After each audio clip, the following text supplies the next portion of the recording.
তো আমরা চলে এসেছি এখন ইন্ডিয়া নেপাল বর্ডারে। একদম একটা স্টেপ দূরে নেপাল, জাস্ট একটা পা ফেলবো একটা কান্ট্রি থেকে আরেকটা কান্ট্রিতে। তো ম্যাডাম এখন বাবার সাথে কথা বলতে ব্যস্ত, আমি দেখিয়ে দিচ্ছি। জাস্ট এই গেটটা পার করলেই নেপাল, মানে আর একটা কান্ট্রি, আর আমরা রয়েছি এখন ইন্ডিয়াতে। তো এটা পার করলেই একটা কান্ট্রি, লেখা আছে ওয়েলকাম টু নেপাল। তো আমরা জাস্ট এই একটা স্টেপ, এই বাউন্ডারিটা পার করব, এই ঢুকছি এখন নেপালে। এই জাস্ট এই পা দিলাম, এটা কিন্তু নেপাল, মানে আমরা এখন অন্য একটা কান্ট্রিতে, তাই তো? গাড়িতে করে ওখানে ঘোরায়, তো আমরা ভেবেছি যে আমরা একটু পায়ে হেঁটে এক্সপ্লোর করব যতটা যাওয়া যায় আর কি। এখানে যে ট্যাক্সিগুলো রয়েছে, ট্যাক্সিরা তোমার কাছে ভাড়া নেবে এবং পশুপতি মার্কেট তোমাকে ঘুরিয়ে দেবে, যেটা নেপালের ভেতরে পড়ছে পুরোপুরি। তো এখানে তোমাদেরকে এন্ট্রি করতে গেলে তোমাদের কোনো আইডেন্টি প্রুফ, যেমন Aadhaar card, PAN card, voter ID card, কিছু একটা শো করতে হবে, তারপরে তোমরা এখানে এন্ট্রি পাবে। তো এটা পুরোপুরি এখন নেপালের মধ্যে আছে, আর আমরা এখন নেপালের মধ্যে হাঁটছি। আর জেনে রাখো, এখন কিন্তু আমরা ইন্ডিয়ার টাইমে নেই, প্রায় 45 মিনিট আমরা পিছিয়ে গেছি। সরি 45 মিনিট, হ্যাঁ 45 মিনিট আমরা এগিয়ে গেছি, সরি। মানে যদি এখন 9টা বাজে ইন্ডিয়াতে, এখানে বাজবে 8:30। আমি ক্যালকুলেশনটা ঠিক করতে পারিনি, বাট অ্যারাউন্ড আমি যখন নেপালে ছিলাম এরকম 40 মিনিটস 45 মিনিটস এরকমই কিছু একটা ডিফারেন্স ছিল দুটো কান্ট্রির মধ্যে। তো আমরা কিন্তু এখন ইন্ডিয়ার টাইম জোনের বাইরে। আর সব থেকে বড় কথা, আমি শর্টস পরে আছি, কারণ জানো আমি বাস থেকে ডাইরেক্ট আমরা একটা প্যাকেজ করেছি যে ঘুরতে ঘুরতে আমরা দার্জিলিং যাব। তো সেই কারণটার জন্য আমরা সোয়েটারটা বার করিনি, আর এখন আমাদের লিটারালি ফাটছে ঠান্ডায়, ঠান্ডা লাগছে, মানে পিন ফোটাচ্ছে কেউ, ঠান্ডা লাগছে। আর গাড়ি চললে তো গাড়ি কাজ খুলে ফগি, মানে মনে হচ্ছে না কালকে আমাদের কপালে কাঞ্চনজঙ্ঘা জুটবে, ঠিক আছে? তাও ওই ওপরে তো মনে হচ্ছে না কালকে আমাদের কপালে কাঞ্চনজঙ্ঘা জুটবে। তো ঠিক আছে, দেখা যাক, কপালে যেটা আছে ওটা হবে, কি বলিস? একদম। এখন নেপালের মধ্যে ঘুরে বেড়াচ্ছি, এখানে একটা মনেস্ট্রি আছে, তো দেখি, না সরি বাড়ি, ওটা বাড়ি, মনেস্ট্রির মতো। আমরা জাস্ট এইমাত্র রিয়েলাইজ করলাম, আমরা এখান থেকে পশুপতি বাজার হচ্ছে মোটামুটি 3 থেকে 3.5 কিলোমিটার, আমরা মোটামুটি 2 কিলোমিটার হেঁটে ফেলেছি, কারণ এটা নিচু দিকে যাচ্ছে। আমরা এখন রিয়েলাইজ করলাম যে আমাদের আবার চড়তে হবে উপরে, তো এটা ভেবেই আমার ফাটা শুরু হয়েছে, কারণ এখান থেকে না পুরো খাড়াই, মানে দেখতে পাচ্ছি পুরো খাড়া রাস্তা, একদম সোজা নিচে নেমে যাচ্ছে। তো আমি আর যেতে চাইছি না, রাই এখনো যেতে বলছে, ওই জাস্ট ওই মোড়টা অব্দি। ওখানে দুটো ডগি ঝামেলা করছে, যাবো না।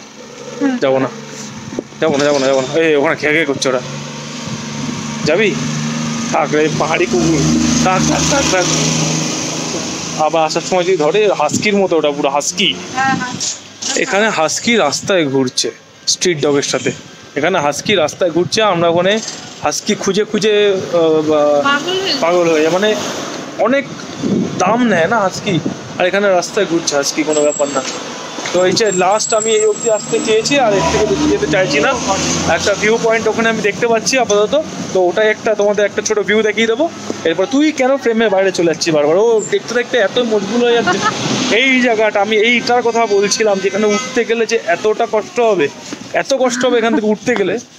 আমরা তো সচরাচর পাহাড়ে হাঁটাহাঁটি করি না, কেউ ক্যালোরি বার্ন করতে চাইলে পাহাড়ে চলে আসো, একদম ট্রেডমিল। দুষ্টুমি না, সব জায়গায় কুকুর সমান, দুষ্টুমি না।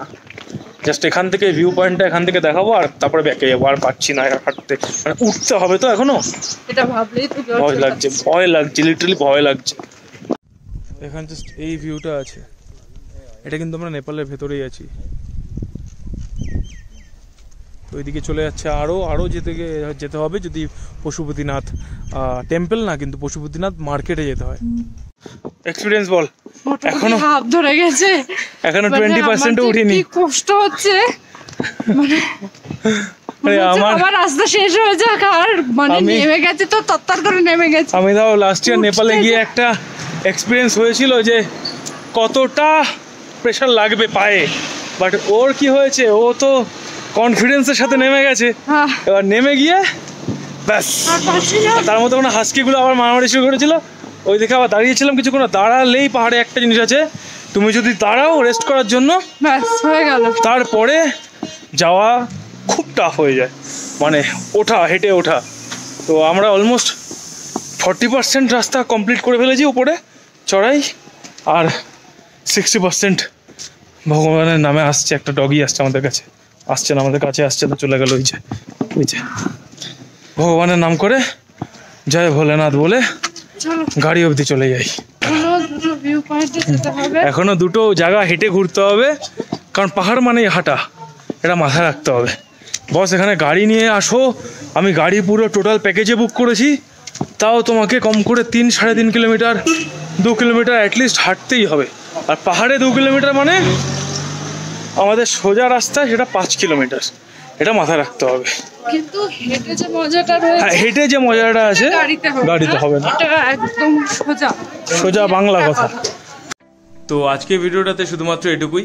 জানি ভিডিওটাতে সিনিক বিউটির থেকে বকবকটাই বেশি হয়ে গেছে।